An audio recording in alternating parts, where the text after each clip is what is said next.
Dans un quartier résidentiel paisible de Greenwich, Connecticut, la demeure Bradley se distinguait parmi les maisons blanches de style colonial. Le jardin avant soigné fleurissait de fleurs de saison, et le chemin de pierre menant à l'entrée exsudait l'élégance d'une scène de film. Estimée à 2,5 millions de $, cette maison avait été le foyer de la famille Bradley pendant plus de 30 ans. Dans ce jardin, une petite fille arrosait les fleurs. Lily Morrison, âgée de 8 ans, était une élève de 2e année à l'école primaire Saint-Maries. Ses grands yeux foncés et sa nature réfléchie la rendaient chère aux adultes qui l'entouraient. Comme d'habitude, elle passait chez ses grands-parents après l'école. Les voisins observaient avec affection la petite fille s'occuper du jardin jour après jour. « Lily, merci d'arroser les fleurs pour grand-mère. » La voix provenant de l'entrée appartenait à la mère de Lily, Amy Morrison. À 35 ans, elle était directrice de la recherche et du développement dans une importante entreprise pharmaceutique. Bien que de nature bienveillante, elle possédait une force intérieure et avait adopté Lily il y a 8 ans. Elle était également responsable du soutien financier mensuel de $3 000 pour le loyer et les frais d'assurance maladie de ses parents, même si sa relation avec eux restait délicate après avoir choisi de ne pas hériter de l'entreprise immobilière familiale. Elle ne regrettait pas sa décision. « Maman, j'ai préparé aujourd'hui les biscuits préférés de grand-père. Madame Johnson m'a appris la recette. » Le sac en papier que Lily montrait fièrement contenait le parfum chaud des pépites de chocolat. Ses cours de cuisine avec la vieille voisine étaient devenus son passe-temps favori récemment. Oh, comme c'est merveilleux! Grand-père va être très content. Debout à côté d'Amy, souriant, se trouvait son mari, Michael. À 37 ans, il était propriétaire d'une entreprise de TI, assurant à sa famille un revenu stable de plus de $300 000 par an. Il avait toujours soutenu les décisions de sa femme, appréciait le vœu de cheminer ensemble qu'ils avaient fait lors de leur mariage à l'église Saint-Maries. À l'intérieur de la maison, Robert et Diana examinaient des documents dans le salon. En tant que propriétaire de Bradley Real Estate, ils se souciaient constamment de l'avenir de l'entreprise. Transmettre leur entreprise, avec des revenus annuels de $5 millions, à la génération suivante était le plus grand défi de leur vie. Pour ces deux-là qui accordaient de l'importance à la tradition et aux apparences, la question de la succession les empêchait de dormir. Leur fille cadette, Caitlin, supportait le poids de ces attentes. Après avoir abandonné son métier d'avocate pour s'occuper de la comptabilité de l'entreprise familiale, elle avait gagné la confiance de ses parents malgré son caractère voyant et prétentieux. Même après son divorce, elle s'est consacrée au travail avec détermination, s'efforçant de répondre aux attentes de ses parents.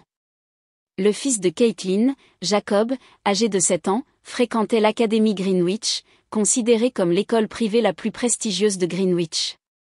Un peu gâté pour avoir à supporter les attentes de ses grands-parents, peut-être était-ce le résultat de la pression excessive de ceux qui l'entouraient. Mère, veuillez vérifier ces nouveaux contrats. La réunion d'affaires à l'école s'est bien déroulée. Diana a commencé à examiner les documents que Caitlin lui avait remis. Même à cette époque numérique, les deux parents préféraient la documentation papier. Caitlin acceptait les coutumes désuètes de ses parents avec un sourire compréhensif. Personne n'a remarqué les motifs cachés derrière ce sourire. Alors que le soir approchait, la lumière à travers les fenêtres s'adoucissait progressivement. Lily avait fini d'arroser les dernières fleurs du jardin, affichant une expression de satisfaction. Les ménagères du quartier qui rentraient du Whole Foods Market la saluaient amicalement de la main. Amy ressentait un bonheur silencieux en observant sa fille. En décembre, Ganache était enveloppée de lumière de Noël. Les préparatifs d'une fête luxueuse à la demeure Bradley étaient en cours. Des décorations anciennes ornaient élégamment le sapin de Noël qui atteignait le plafond du salon, et des chaussettes héritées étaient suspendues au-dessus de la cheminée. « Grand-mère, puis-je accrocher cette couronne aussi ?» Lily tenait soigneusement sa couronne faite à la main, réalisée à l'atelier de Noël de l'église Saint-Maries. Elle possédait une beauté simple, décorée de rubans et de pommes de pin. « Oui, accrochons-la à la fin. » Diana a répondu avec dédain tout en vérifiant le placement de coûteuses décorations achetées dans des grands magasins de luxe. Elle a ressenti un moment de culpabilité face au sourire innocent de Lily, mais l'a rapidement mis de côté. Lorsque la nuit est tombée, les membres de la famille ont commencé à arriver. Amy et Michael sont arrivés avec du vin haut de gamme du Whole Foods. Caitlin est apparue avec Jacob, portant des montagnes de cadeaux emballés de manière voyante. Joyeux Noël! Lily a salué tout le monde à l'entrée, remettant des cartes de Noël faites à la main. Les cartes exprimaient soigneusement la gratitude pour l'année écoulée dans une écriture enfantine. Visite quotidienne, arrosage des fleurs, préparation de biscuits, 365 jours de l'amour d'une enfant étaient contenus dans ces mots. Dans le salon, Robert fixait la cheminée tout en vérifiant les rapports financiers de l'entreprise. Il montrait occasionnellement des expressions d'inquiétude, mais ce soir, c'était un dîner familial, il a décidé de laisser les soucis commerciaux pour le lendemain. Servons le dîner? À la voix de Diana, la famille s'est réunie autour de la luxueuse table à manger sous le lustre en cristal. Des plats colorés ont été disposés, dinde rôtie, gratin maison, salade de fruits de mer, les desserts commandés au restaurant exclusif Lascaux ont également attiré l'attention sur la table. Quel merveilleux dîner encore cette année, mère! Lorsque Caitlin a parlé, Diana a hoché la tête avec satisfaction. À côté d'elle, Jacob discutait avec enthousiasme de sa dernière console de jeu. À côté d'eux, Lily mangeait son repas en silence, attendant avec impatience l'échange de cadeaux après le dîner. Le moment de l'échange de cadeaux est arrivé. Toute la famille s'est réunie autour de la cheminée sous le sapin. Une montagne de cadeaux emballés dans du papier de couleur s'était formée. Commençons par Jacob. Au signal de Robert, l'échange de cadeaux a commencé. Les cadeaux de Jacob ont été dévoilés les uns après les autres, la dernière console de jeu, des vêtements de marque de luxe pour enfants et une tablette éducative. Des acclamations se sont élevées à chaque ouverture. Lily a attendu son tour, le cœur plein d'espoir pour les cadeaux de ses grands-parents, les visites quotidiennes, le temps passé ensemble, les sourires partagés. Grand-père et grand-mère doivent certainement, mais au fur et à mesure que les cadeaux étaient distribués les uns après les autres, le nom de Lily n'a jamais été prononcé. L'atmosphère de la pièce est devenue progressivement lourde. L'expression d'Amy s'est tendue, et Michael a senti l'air inquiétant. Grand-mère? Une petite voix a résonné dans la pièce silencieuse. De grosses larmes brillaient dans les yeux de Lily. Est-ce que tu me détestes? La voix tremblante a figé l'atmosphère de la pièce. Caitlin a affiché un sourire significatif, tandis que Jacob est resté absorbé dans sa nouvelle console de jeu, indifférent. Au moment où Amy s'est déplacée pour s'approcher de sa fille, la voix froide de Diana a résonné. Les cadeaux sont pour les enfants qui les méritent. Prenant une gorgée de thé avec un sourire élégant, Diana a poursuivi, le fils de ma sœur est la vraie famille, après tout. Ces mots ont traversé la pièce comme des lames de glace. Le sang a fui le visage d'Amy. Michael a serré le poing avec force. Seul le tic-tac de l'horloge marquait le lourd silence. Les flammes de la cheminée ont vacillé, projetant des ombres dansantes et effrayantes sur les murs. Dehors, la neige de Noël avait commencé à tomber silencieusement. Je comprends, la voix d'Amy était étonnamment calme. Nous ne serons plus jamais impliqués. Amy s'est levée et a doucement soulevé Lily qui sanglotait. Michael a enlacé les épaules de sa femme et de sa fille, et tous les trois ont marché en silence vers l'entrée. Amy, attends. Robert a crié, mais il était trop tard. Le fort claquement de la porte a annoncé la fin de cette soirée. Dehors, la neige s'intensifiait. Les phares de la voiture ont éclairé la neige blanche. Sur la banquette arrière, Lily serrait encore sa carte faite à la main de main tremblante. Les mots « pour ma chère grand-mère » étaient toujours écrits là avec amour. L'agitation de Noël persistait à Greenwich. Des chants religieux jaillissaient de l'église Saint Marie-S, et une lumière chaude s'infiltrait par les fenêtres des maisons. Mais dans la voiture de la famille Morrison, seul le silence remplissait l'espace. Michael regardait occasionnellement sa fille sur la banquette arrière à travers le rétroviseur.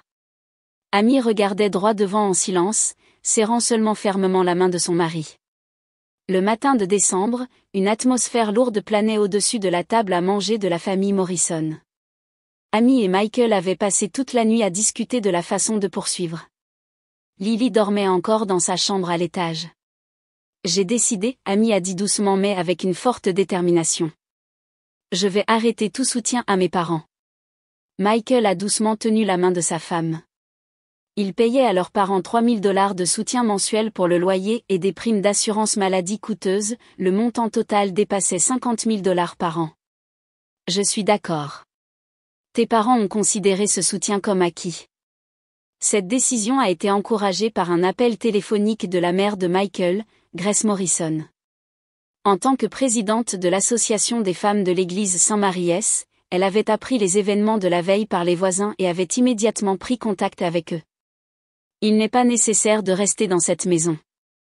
Veuillez utiliser notre maison de vacances. La maison de vacances de Grace, située un peu loin du quartier résidentiel de luxe de Greenwich, offrait un environnement calme et paisible. Son offre est devenue un grand soutien pour la famille d'Amy. Cet après-midi-là, Amy a rencontré le comptable Tom Watson pour procéder à l'arrêt du soutien à ses parents. Tom était un ami de longue date qui comprenait la situation financière de Bradley Real Estate. Les frais de maintenance ont considérablement augmenté au cours des 6 derniers mois, et le flux de certains paiements de contrats semble anormal. Amy a regardé attentivement les documents portant la signature de son père, connaissant la nature méticuleuse de son père, quelque chose dans la signature lui semblait étrange. Entre-temps, Lily a naturellement commencé à éviter les visites à la maison de ses grands-parents. Sur le chemin du retour de l'école primaire Saint-Maries, elle passait devant chez eux, où elle s'arrêtait tous les jours. Les fleurs du jardin se sont progressivement fanées. Lorsque janvier est arrivé, la ville était enveloppée d'un froid glacial. La famille d'Amy avait commencé sa nouvelle vie dans la maison de vacances de Grace. Dans le jardin spacieux, Lily s'occupait soigneusement d'un nouveau massif de fleurs, et les week-ends, Grace la visitait pour jardiner ensemble. « Grand-mère, crois-tu que ces rosiers fleuriront au printemps ?» Grace a souri doucement à la question de Lily. « Bien sûr qu'ils fleuriront merveilleusement, comme toi. » Son cœur blessé a commencé à guérir peu à peu. Cependant, des rumeurs inquiétantes ont commencé à se répandre autour de la famille Bradley. Sarah Johnson, qui habitait à proximité, a trouvé le comportement récent de Caitlin suspect. Cette fille, qui faisait du shopping à New York encore la semaine dernière, a acheté plusieurs nouveaux sacs de marque de luxe. Son style de vie luxueux, même en tant que gestionnaire de la comptabilité familiale, a attiré l'attention de nombreux résidents. En février, Jim Clark, un employé chevronné de Bradley Real Estate, a demandé sa retraite anticipée. Sa décision soudaine après plus de 30 ans de service a semé la confusion au sein de l'entreprise. Quelque chose ne va pas, a déclaré David Stern, le conseiller juridique de l'entreprise de Michael. Il y a des rumeurs dans l'industrie immobilière concernant des transactions peu claires chez Bradley Real Estate. Lorsque mars a commencé, des développements plus inquiétants sont apparus. Un jour, Amy a reçu une lettre, l'expéditeur était Martha Collins, ancienne directrice de la comptabilité de Bradley Real Estate. Mademoiselle Amy, j'ai besoin de parler à votre père. Dans la lettre, Martha a suggéré de sérieuses inquiétudes concernant les pratiques comptables de l'entreprise. Depuis que mademoiselle Caitlin a pris en charge la comptabilité, il y a eu une augmentation des transactions que je ne peux pas vérifier. Le lendemain de la lecture de cette lettre, Amy s'est rendue chez ses parents pour voir comment allait son père.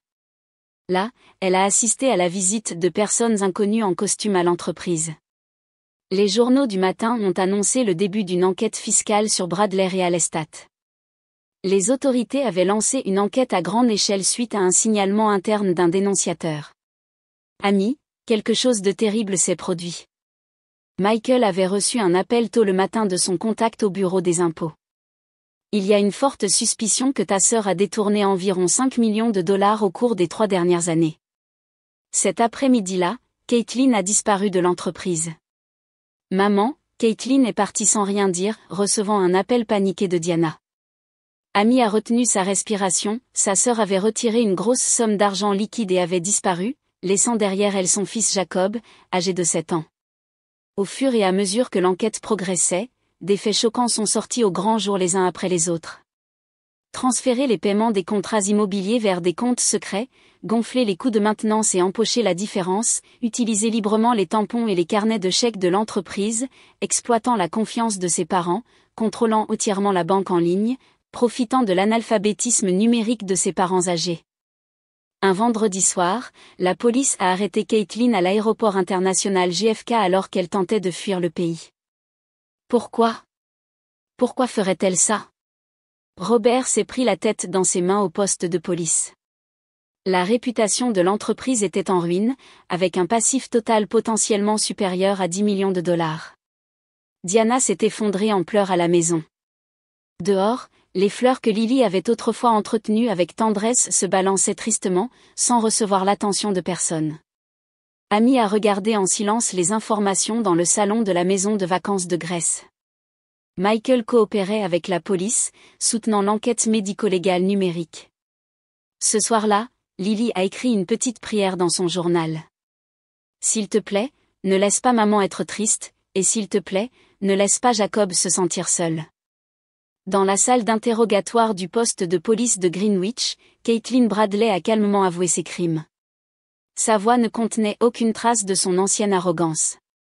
Sa tenue de marque de luxe avait été remplacée par des vêtements de travail fournis par la police, et son maquillage parfait s'était estompé. Au fur et à mesure que l'enquête progressait, des faits choquants ont continué à émerger. La première fraude a commencé il y a 3 ans. Luttant pour payer la pension alimentaire après son divorce, Caitlin a commencé à détourner de petites sommes. Cependant, sa dépendance ultérieure à un style de vie luxueux l'a conduite à commettre des crimes plus importants. Sur les 3 millions de dollars de paiement de contrats de partenaires commerciaux, 1 500 000 dollars sont allés sur des comptes privés. Les détectives ont pris des notes en silence sur son témoignage. Pendant ce temps, au siège de Bradley Real Estate, l'entreprise faisait face à sa plus grande crise depuis sa fondation. À ce rythme, nous devrons nous débarrasser de toutes les propriétés, a annoncé James Foster, nommé administrateur judiciaire, avec une expression sévère. Les employés se sont regardés anxieusement. Au milieu de tout cela, un développement inattendu a commencé. Madame Johnson, qui habitait à proximité, a présenté un album à la police. Il s'agissait d'un registre de photos documentant les activités quotidiennes de Lily. Cette fille venait chez eux tous les jours. L'album enregistrait soigneusement des photos datées de Lily s'occupant du jardin, préparant des biscuits avec ses parents, accompagnant ses grands-parents lors de visites à l'hôpital. Pluie ou neige, elle ne manquait jamais une journée. Ensuite, les images de la caméra de sécurité ont été analysées. Il y a des enregistrements de visites pendant 367 jours consécutifs, sans manquer une seule journée, a rapporté le technicien de la police.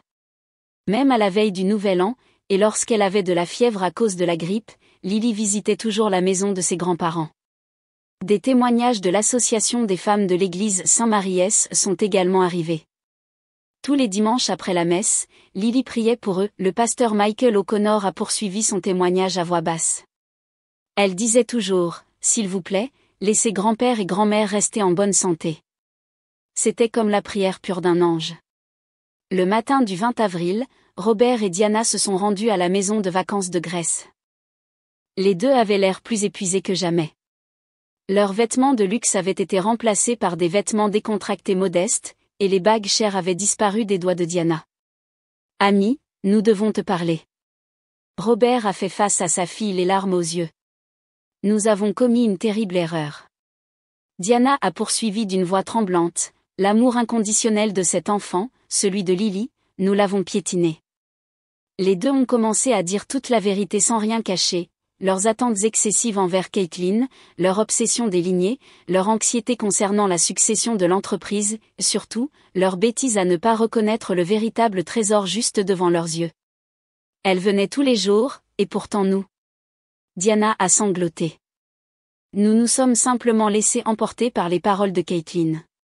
Des émotions complexes se sont agitées dans la poitrine d'Amy en écoutant, de la colère, de la tristesse et une étrange sensation de libération. À ce moment-là, de petits pas se sont fait entendre d'en haut. Grand-père? Grand-mère? Lily est descendue les escaliers encore en uniforme scolaire.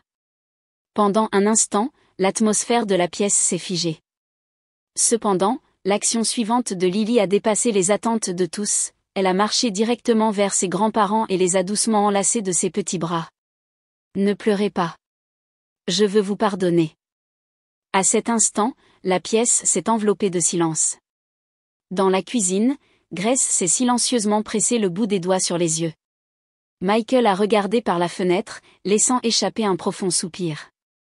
Amy, posant sa main sur le dos de sa fille, a silencieusement pris sa décision.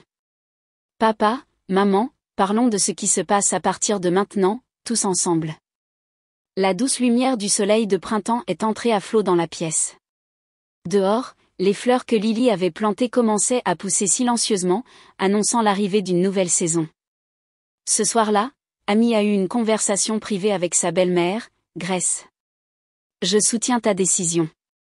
Grace, qui avait surveillé toute la situation, a poursuivi à voix basse, mais à partir de maintenant, laissez-nous aider aussi. La discussion sur la mise en place d'une nouvelle forme de famille s'est poursuivie tard dans la nuit. Le lendemain, Amy a rencontré l'avocat David Stern et a commencé à élaborer des plans concrets pour l'avenir. Il faudrait une équipe d'experts pour reconstruire l'entreprise. Avec son expérience et ses relations, il est possible de reconstruire l'entreprise. Amy a hoché la tête silencieusement aux paroles de David. Son expérience dans l'entreprise pharmaceutique pourrait aider à reconstruire l'entreprise familiale de manière inattendue. Puis vint le premier procès de Caitlin. Une atmosphère solennelle a rempli la salle d'audience. L'accusé est condamné à 7 ans de prison. Lorsque la voix du juge a résonné, Caitlin a profondément incliné la tête. Son fils Jacob avait déjà commencé une nouvelle vie avec son père divorcé. En sortant de la salle d'audience, Caitlin a laissé un message pour Amy, « Sœur, je suis vraiment désolée. » Pour la première fois, ces paroles portaient le sceau d'un remords authentique. Au crépuscule, la famille et les parents d'Amy se sont réunis sur la terrasse de la maison de vacances de Grace.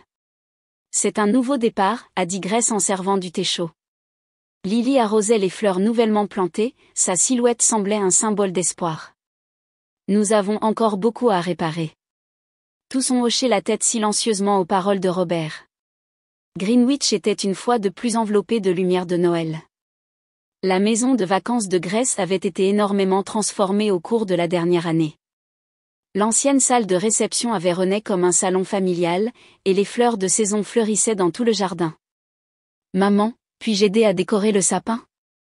Lily tenait soigneusement de nouvelles décorations. Sur ces décorations faites à l'atelier de l'église Saint-Marie-S, les mots « Je remercie ma famille » étaient soigneusement gravés.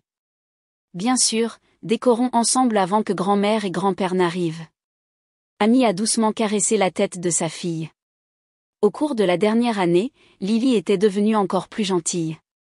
Pendant ce temps, les vies de Robert et Diana avaient radicalement changé.